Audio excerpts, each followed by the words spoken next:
We just got plenty of time, Micah. We all need to have a little chat.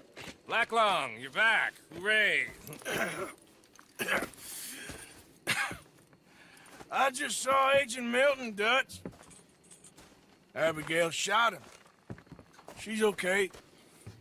Not that you care too much about that. You rats. All of you. Seems old Micah was pretty close with Milton. What the hell are you talking about, cowpoke? You talked. That's a goddamn lie. Dutch. Dutch, think of the future. Milton told me. And you believe him, Black Lung? You believe him? It all makes sense now. No, it damn well doesn't. Dutch. Think.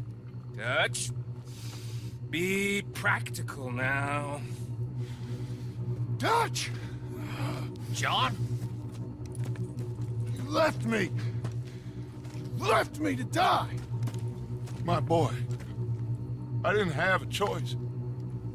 John, I didn't have a choice. Left me! All of you, you pick your side now because this is over. All them years, Dutch. For this snake. Oh, be quiet, cowpoke. Be quiet. You live in the clouds. No, you be quiet, Mr. Bell, and put down your gun. There's Pinkertons coming, fast! Now! Who amongst you is with me? And who is betraying me? Well, I'll be here. Think for yourself. He's lying. He's lying! Put your guns down! God damn it! Move! You ready, John?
Come on. Dutch. Let's go, buddy. We made it. We won. There it is. That is Red Dead by Reknack. How you doing, Dick? Dick Plowbean. Plowbean. Man. So So that was pretty good. yeah, it was kind of cool, eh? It's different. It's a very, very long track, and a little bit longer because I put the that prelude into the video, and I thought it was kind of cool because it kind of fits the song, right? The song was actually Well, written the about music fit the video. Yeah, it was written about the game, actually. Kind of cool. So you had like so you had like a storm brewing in your neck of the woods. Yeah, we did. I didn't think I was going to make it on air tonight because it was looking really. So I had to have a few weather warnings on the radio station. Make sure that everybody got due process. No doubt. No doubt. So it was a kind of a crazy day there, nearly a tornado for you. We had one touchdown. It hit the town of Toma, which is south. I'm hearing thunder right now. And then we had 2 confirmed tornadoes just northeast here. Wow. In Green Bay. We got Crazy. lucky. Kind of skirted around Appleton. With the humidity here today, it reached like 105 degrees today. Yeah, it's been like for 2 days. Yeah, it was so hot what, you could barely breathe. I don't know. Well, after last winter, I'm not going to complain, right? Oh yeah, yeah. Not at all. Not at all. Hey, listen. Pickup truck. Would your pickup truck get picked up by the tornado? No, it doesn't have air conditioning, so yeah. Normally it's not too bad. But today, tough driving around. So you posted something on your Facebook account this week, and I always go to your Facebook account because you always post really cool shit there. And this one, I want to share this one, so we'll pop it up there on the screen. Get rid of that. I'm gonna put that in tonight. So there it is. There. There it is. Put quite possibly the dumbest thing I've read this year, or decade, or lifetime. So I'll just read the headline there. It says, study reveals when concert tickets are cheapest to purchase. What was that article about, dude? It was so freaking stupid because they were saying called Financial Buzz did a study and assembled a database on who purchased tickets and purchased them and all this stuff. And they said that, well, people generally purchase about 3 months before. So their advice was the show, then buy your tickets and you'll save money. Well, yeah, in the next county, you know what I'm saying? The reason why people buy early so they can get the good seats, yeah, and of course the nosebleed tickets are about all that's left, right? When you get to the nitty gritty of it, right? If you the day of the show tickets, you're going to buy in parking. Right. A funny thing about this though is that it says, what about music festivals? Do music festivals any different in terms of purchasing tickets days prior or not, right? Yeah, because they're general. Anyways, they say moral of the story is Yeah, they're like wait it out. I don't know. Like I'm looking at right now. I think for some decent tickets to see Motley Crue and Poison in Toronto is something like, I don't know, $300 a ticket, something like that, or more. Is that Yeah. resellers? They Well, used to that's call the them whole scalpers. thing, right? Like that's the whole thing. Eh? How many tickets actually end up with Ticketmaster, and how many of them actually end up with various ticket outlets, and then ones that aren't actually bought up by bots, right? Right. So, anyways, that was sort of the jump off point, was to talk about how ridiculous that is, and then to talk about, I said TikTok was on the chopping block tonight, because you and I've had lots of conversations about TikTok. I sent you a couple of articles there. This one article here says how TikTok has progressed music, but it's also ruined it. What do you think of that? I don't think it's progressed anything. It's enabled people who don't to get some variety. Yeah, like the 5 minutes of fame, right? Right. Exactly. Exactly. It's interesting. Go ahead. No, I just no. It says that this particular article says TikTok has had a major influence on the music industry and has the ability to drastically increase a song's popularity through the app's short videos. However, some question whether or not some of the songs deserve the hype. What do you think about that one? That thing is, it used to be that you had to write a really good song for art, albums, whatever. And now it's like, it's not so much the music, it's not so much writing, it's the visuals that you put. Right. Yeah, it's crazy how some of this stuff goes wackadoo and it goes viral on TikTok, and then the people who wrote the song originally didn't actually intend it to be that way. Did you get there was a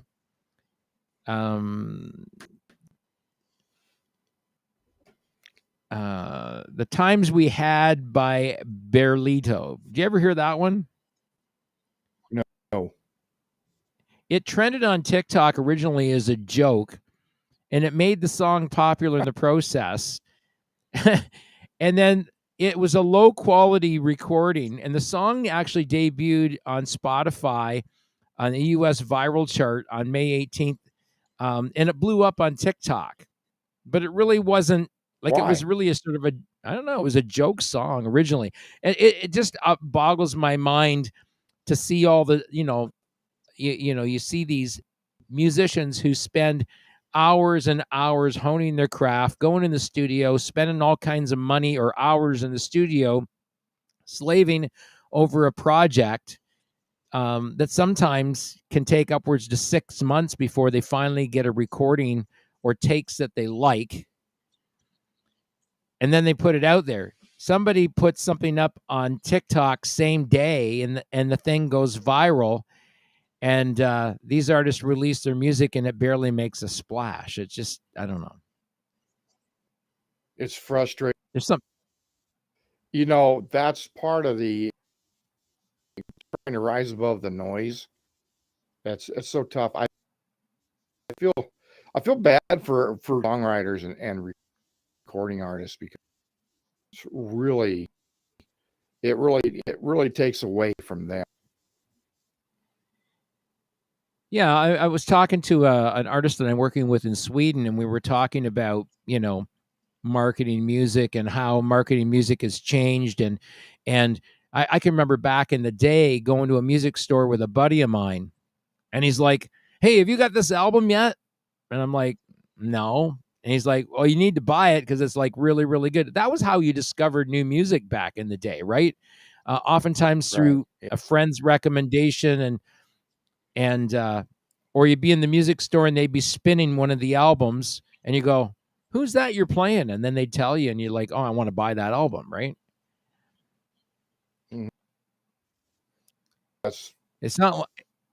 I don't mean to slam people who have found a way algorithms and people who have adopted a new way. I don't know what you want to call it. Record. Never my intent. Just that it has created such a vacuum in the recording industry because stuff is up front. Now we had a record industry executives backpedaling on artists. They were saying the investment because there's no longer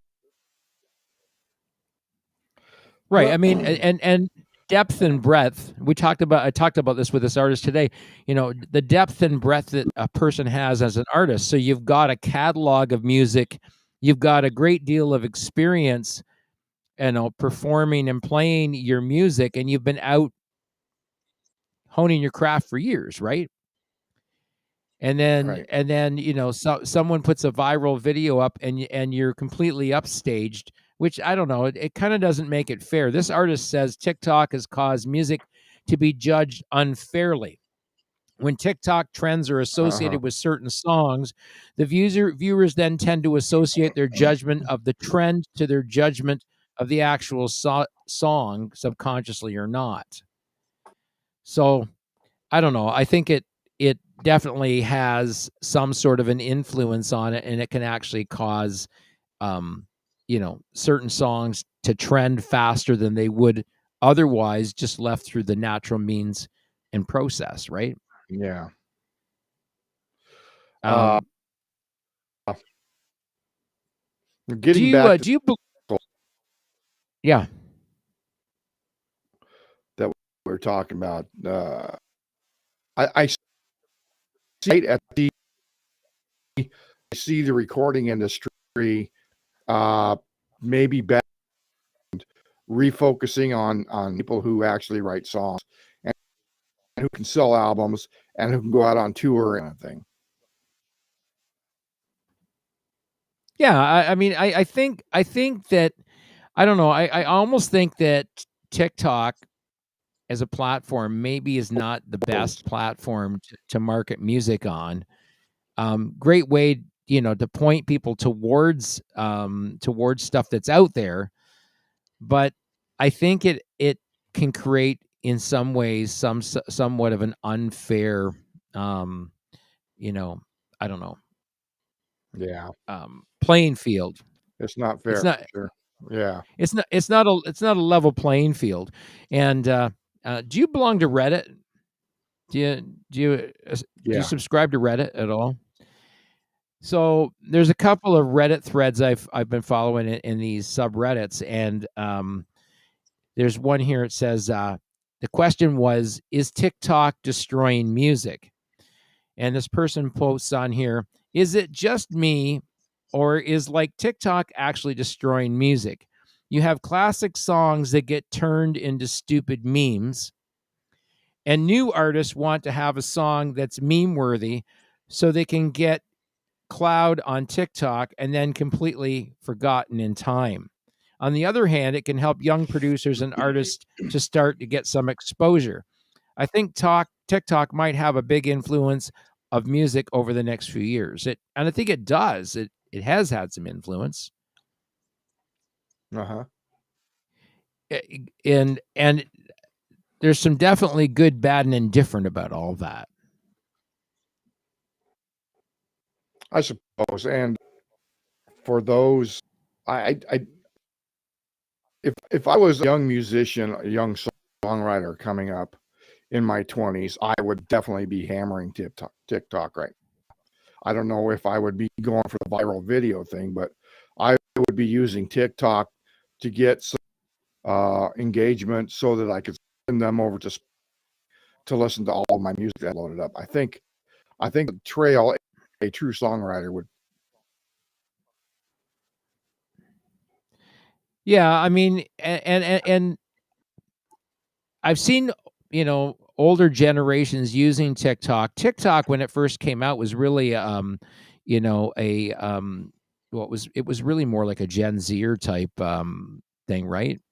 Yeah, stuff is. And yeah, I mean, for millennials and Gen Zers, probably more for them than it was for the older crowd. But now it seems like everybody is trying to find a score on TikTok. Everybody's marketing talk. Yeah, it seems. It's you. That one article I sent you, this guy has 2.5 billion paid for any of it. Right. Can you make money?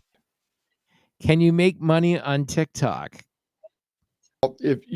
That's kind of a misheadline on that article, because what happened was he actually didn't even wrote it. He borrowed a song. He borrowed a song. The royalties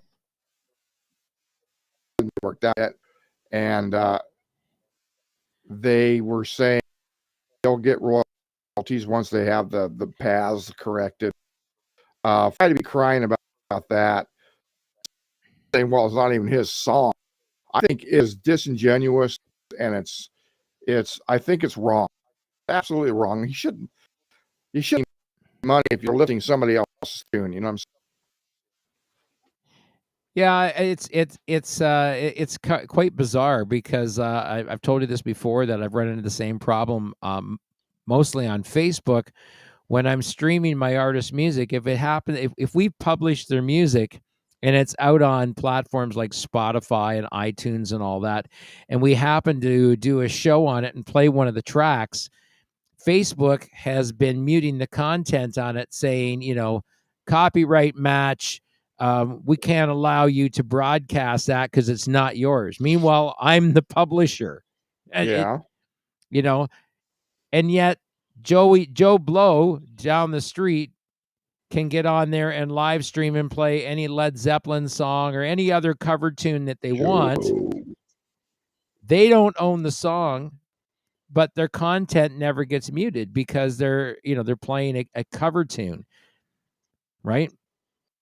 So I don't quite understand how Facebook is actually interpreting copyright, but I agree with you 100%. If this guy didn't own the rights to the music, he had no right to take someone else's song and pass it off as his own on TikTok. And that may be part of the problem with TikTok, because it could allow other people to do the same thing. If it allowed him to get 2.5 billion views on music that wasn't even his,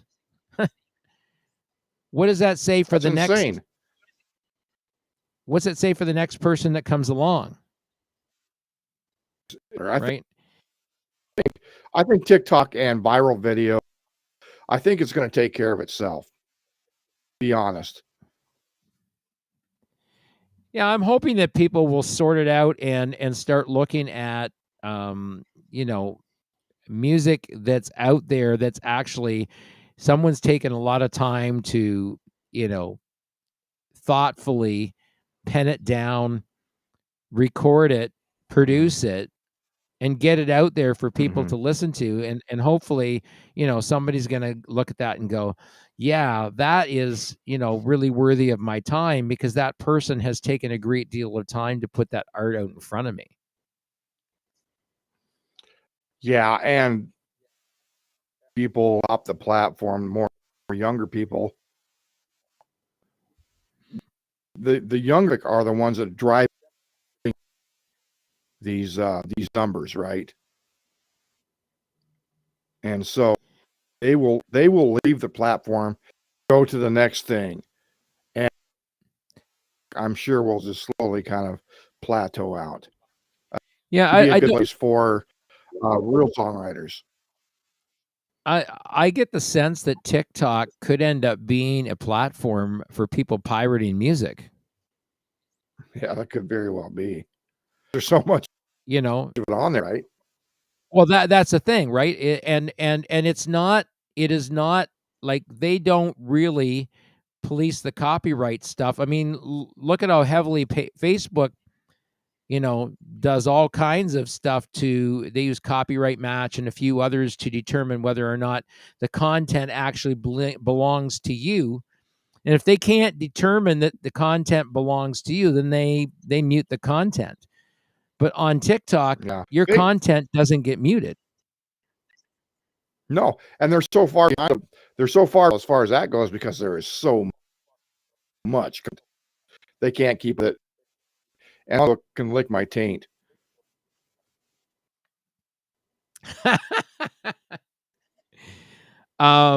There on that same article that this is June 14th, 2022.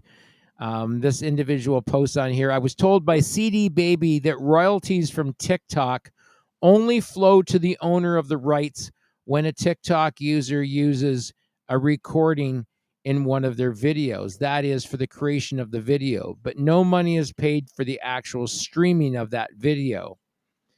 So no one person makes TikTok video. You'll get maybe 3/1000ths to 7/1000ths of a cent. If the video gets a bazillion streams, you'll still only get about a 3/1000ths of a cent. I don't know. I don't know. I mean, and it says that's why there are so many zero money lines and royalties report associated with TikTok. And it says that they pay per video, not per view. And I think that then they have to determine who the content actually belongs to, right? Mm-hmm. That's the thing about those platforms, those open platforms like that, because you can upload whatever the hell you want, and it might not even be your content.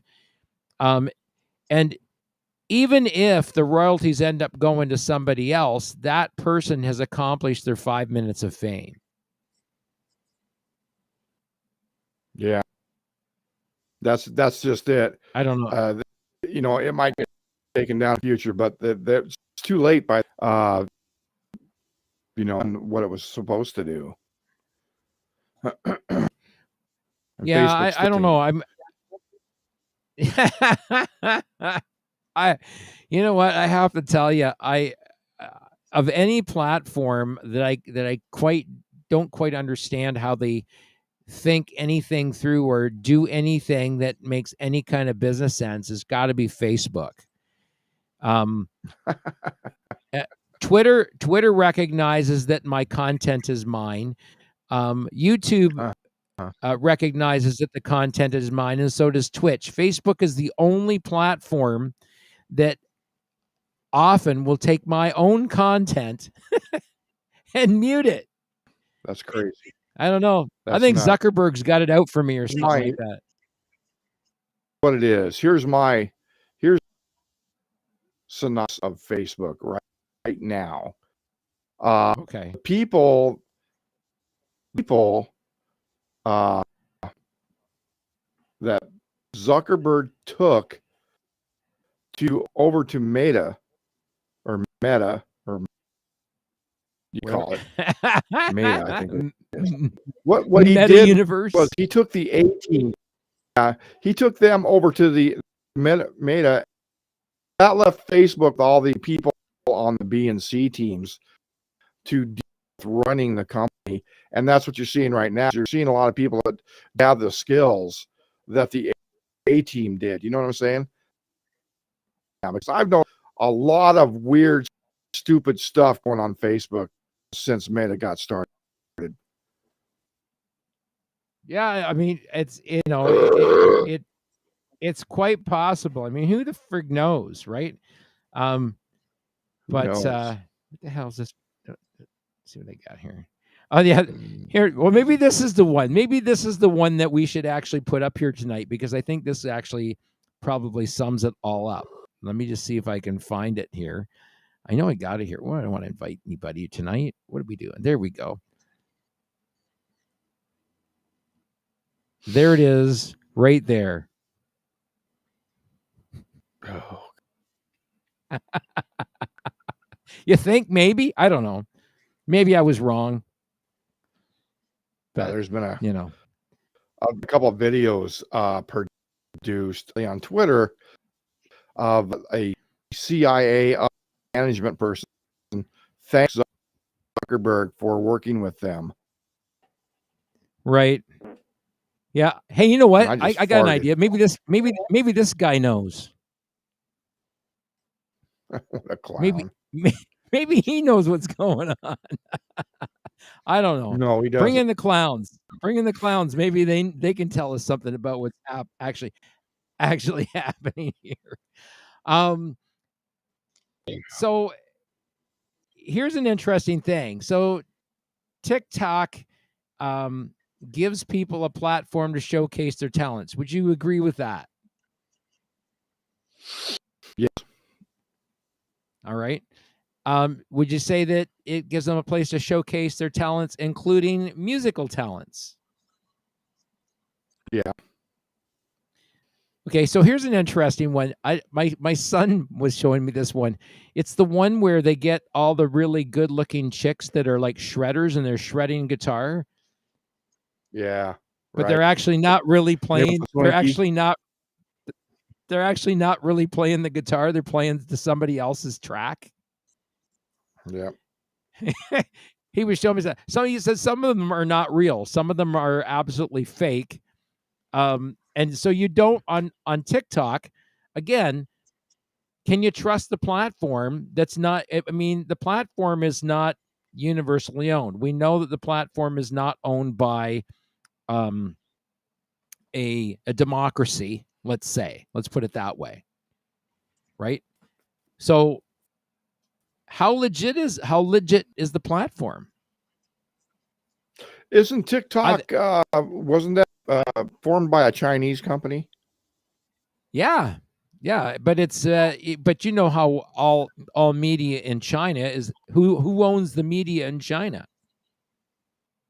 Well, the government does. So what I heard when TikTok first started becoming very, very popular, people were saying, well, they're just what they're gathering everybody's personal data. And so that's why it's so wide open.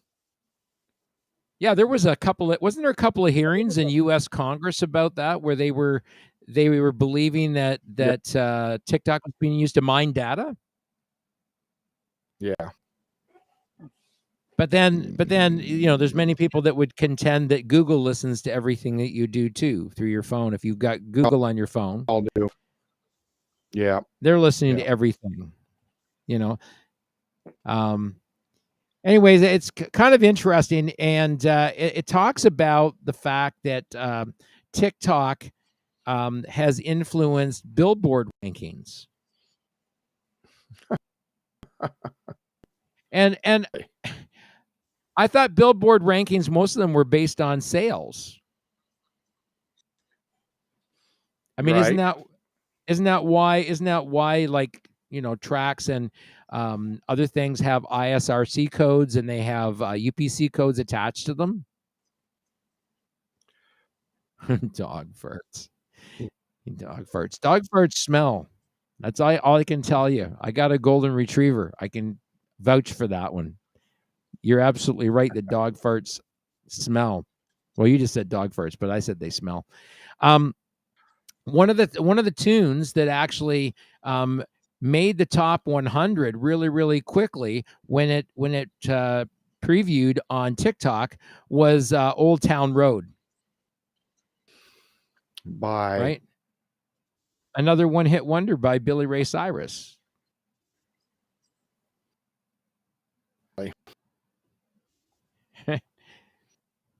Anyways, I don't know. All I'm saying is it possible? Possible for Anyways, a songwriter to be successful?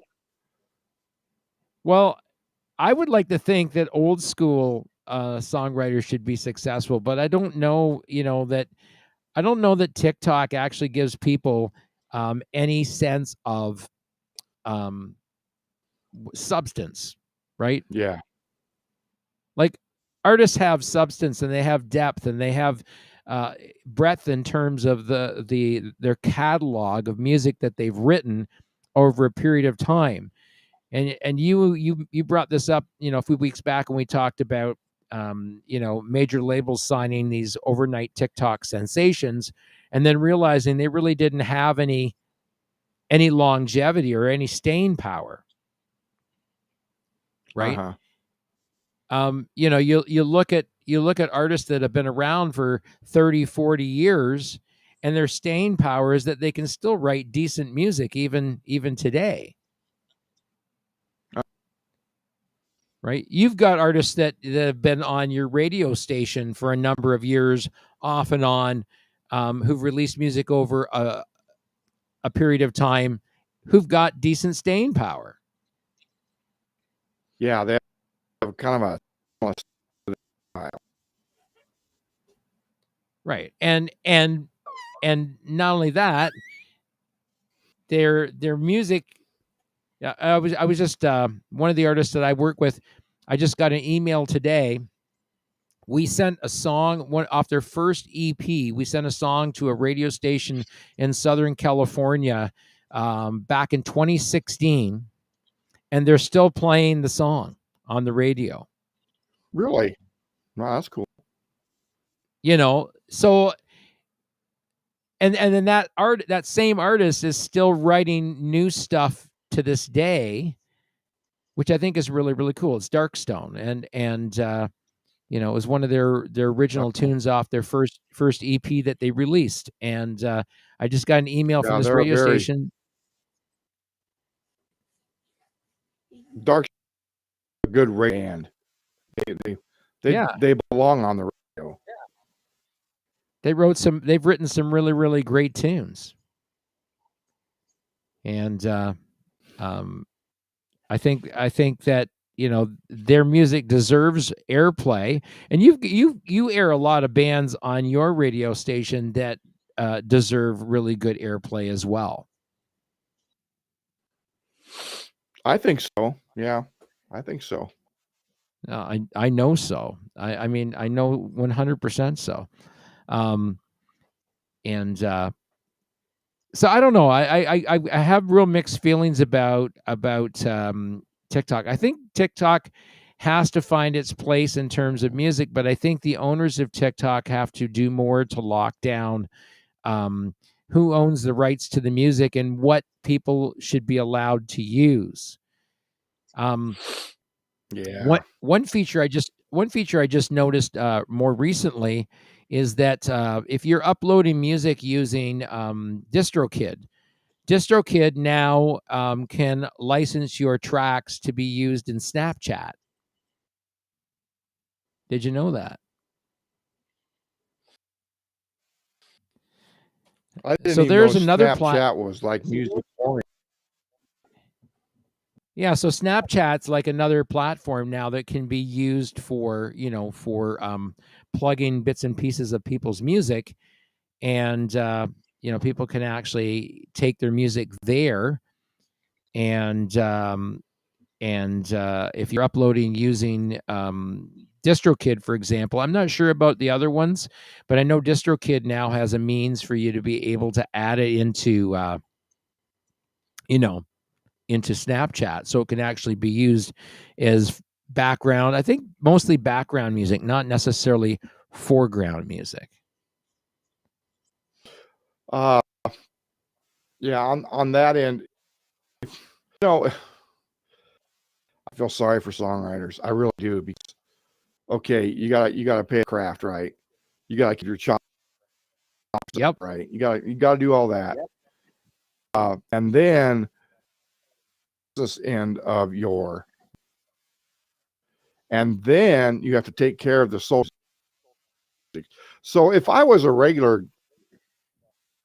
songwriter, I think my strategy would be to pick to promote my music on, use that platform to drive people to purchase my music. You know what I'm saying? Right. Concentrate on that platform. I would just kind of use it because there's too much noise and worth. You know, it's like ticket of going viral about the same. You know what I'm saying? Yeah, I agree with you 100%. It's weird what goes viral, but I think the stuff that's really going viral is the stuff being pushed by young people that tend to be really heavy users of Yeah. the platform. So, you know, Yeah.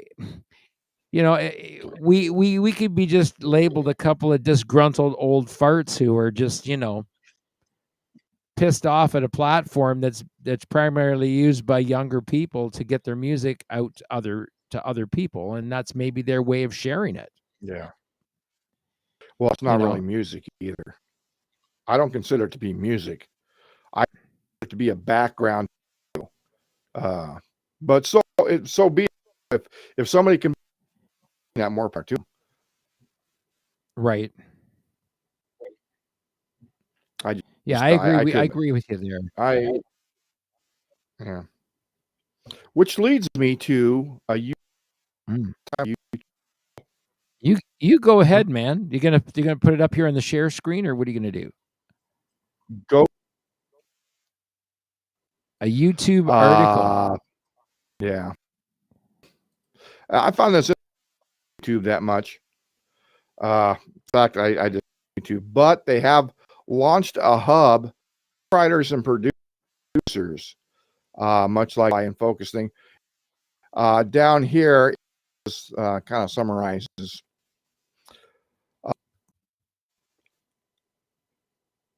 Did I see that? I should have highlighted. Anyway, they're focusing on songwriters and new producers instead of industry veterans and stuff like that. So they're giving new songwriters a place where they can buy their craft without having to resort to tricky video editing and all that crap. So I thought that was a pretty good deal. YouTube, I'm sure they're doing that. I'm sure they make money, but I think it's for songwriters. It's not for TikTok artists or Instagram artists. It's Right. And when they're talking about this for songwriters, is it where they actually can put their music up or what? yeah, they can put their music up. They could actually use it as a one sheet, and then they could direct people towards that YouTube channel. That so I imagine it'll be fairly accessible. It might get so packed. It's going to be just like trying to get noticed on TikTok. I would take advantage of that. Pizza coming back. Pizza. I was talking to you here. I'm actually just exporting some audio here, because I'm going to play a video at the end of the night here. We're going to play a track by Darkstone. It's called "Girl I Know." It's a new single that's buddy. We got a bunch of new music coming out on July the 1st. We got Red Dead by Reknak. We got Girl I Know by Darkstone. It's going to be coming out. And we got a new tune coming out as well by a band called, and you know these guys, Creatures of Condition. Yeah. They've got a new single coming out.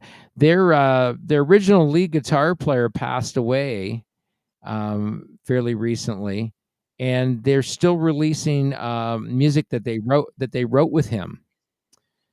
Dave Whitehead. I don't know if you know the name or not, but Dave was well known in the Detroit area. Played in a ton of bands, everything from punk to rock and roll, over a number of years, and played in a shitload of venues. And the tune is called "Growing Up Hard," and I'm going to be probably featuring it on next week's show.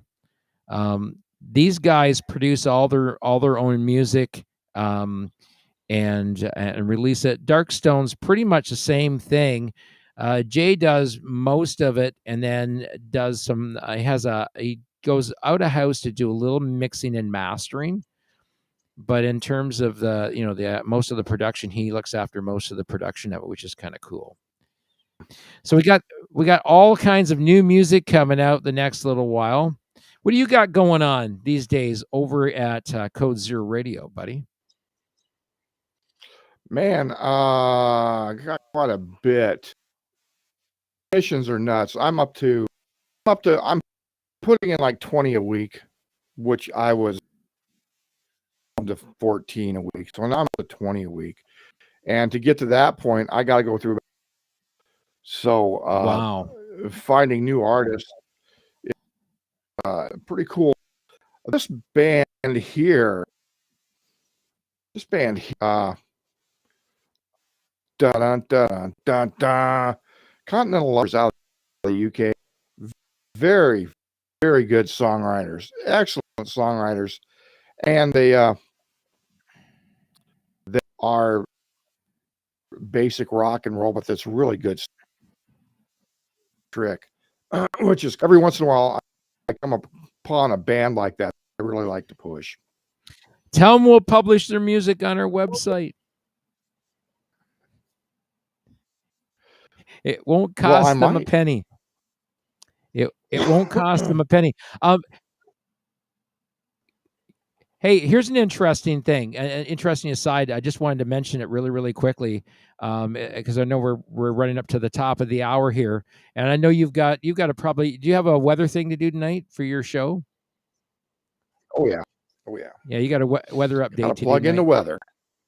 So the one thing I think, and we're probably going to talk about it, because I don't think we've exhausted the category, and it's called pay to play. Yeah. I like the elastic better. I like it when you were changing the shape of your face with the elastic. It almost reminded me of Dwight Schrute for a minute there. That's something that Dwight Schrute would have done on The Office, for sure, right? So the one that really gets my ire is record labels that are charging their artists for doing stuff. And that's all I'm going to say about that one for tonight, but I think it's worth talking about. And it's from soup to nuts, right?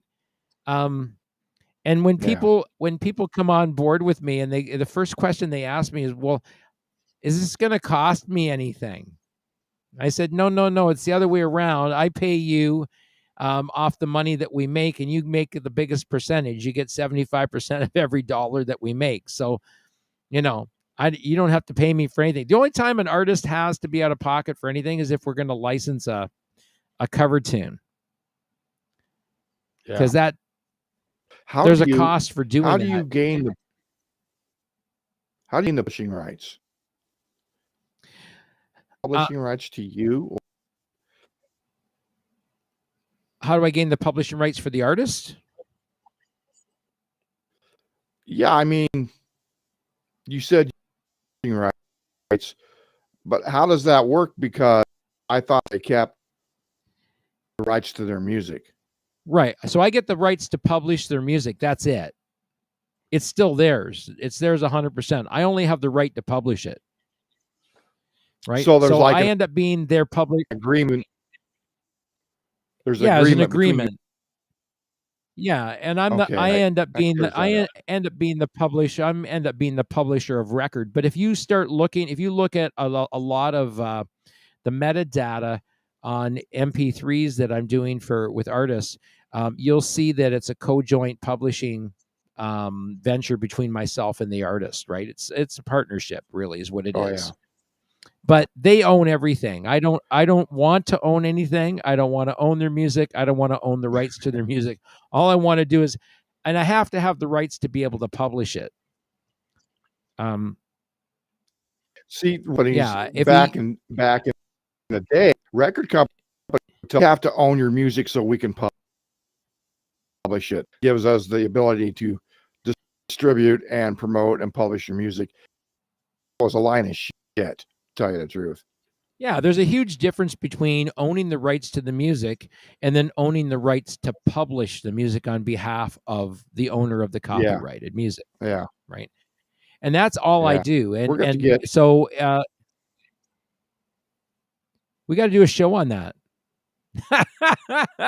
We we got to have to do it. get. We have to. We have to get Ike Arumba on here Yeah, let's. because that's his thing. Is he set up so he can come on with us, or I don't what? like being. I don't like. Well, I'm Fucker. only taller because I didn't My adjust my chair? camera tonight. I did. I just didn't It was my- adjust my camera tonight. Oh, was it your chair? Oh, here, hang on a second. Here we go. There we go. Is that better? Does that make you feel better now? Hang on a second. Oh, hang on a second. Oh, there we go. I had to raise my seat back up again. I forgot. We have a third co-host here. God. There's Charlie the chicken. And no, I'm not choking my chicken. I'm just squeezing him. Ever gently. You tape that on the kick when you record. That'd be kind of cool, wouldn't it? 4 time, Charlie.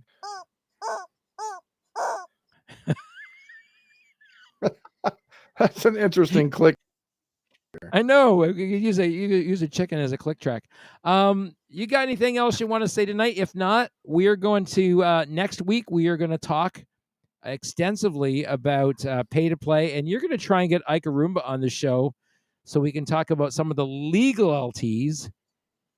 And I'm trying to get Absolutely. Brent. I'm trying to get Brent Dorner on the show as well because they had at one point in time had a contract with Capitol Records, so he'd have some great insights to share. And what is that? Oh no, I'm not supposed to eat it.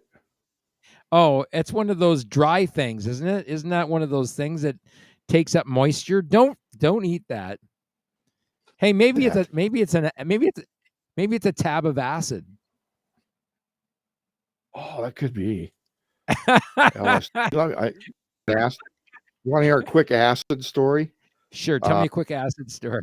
In Colorado, I was living in the band house, and we had a vial of LSD 25, that clear liquid stuff, and up some popcorn. He dropped a couple drops on a piece of pop one, and long story, decided to go out on out in the backyard, and this Volkswagen came down the alleyway. Volkswagen was his hot apartment building, and we all freaked out.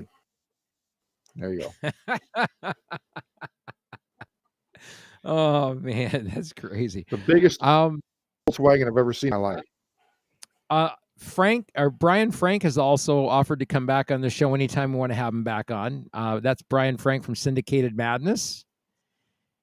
So he said I was just talking to him today. He said he'd love to come back on the show sometime. So, definitely would be interested in having him back on again. Have him. If you want to come back, it's $50. Yeah, guest hosts have to pay $50 to join us on stream here, or you have to be able to put up with dog farts. Pay to play. That's right. Pay to play. All right, we're gonna leave you with this tonight. This is Dark Stone. This is a track called "Girl I Know." Thanks for joining me tonight, Bob Minter, aka who are you tonight? Dick Plowbeam. Dick Plowbeam. At your service. There you go. Well, thanks for joining me tonight. We're going to play a track for you tonight. This is something coming out July 1st. This is called Girl I Know. This is by Dark Stone. And I'm just going to flip over my audio. Peace out, Bob.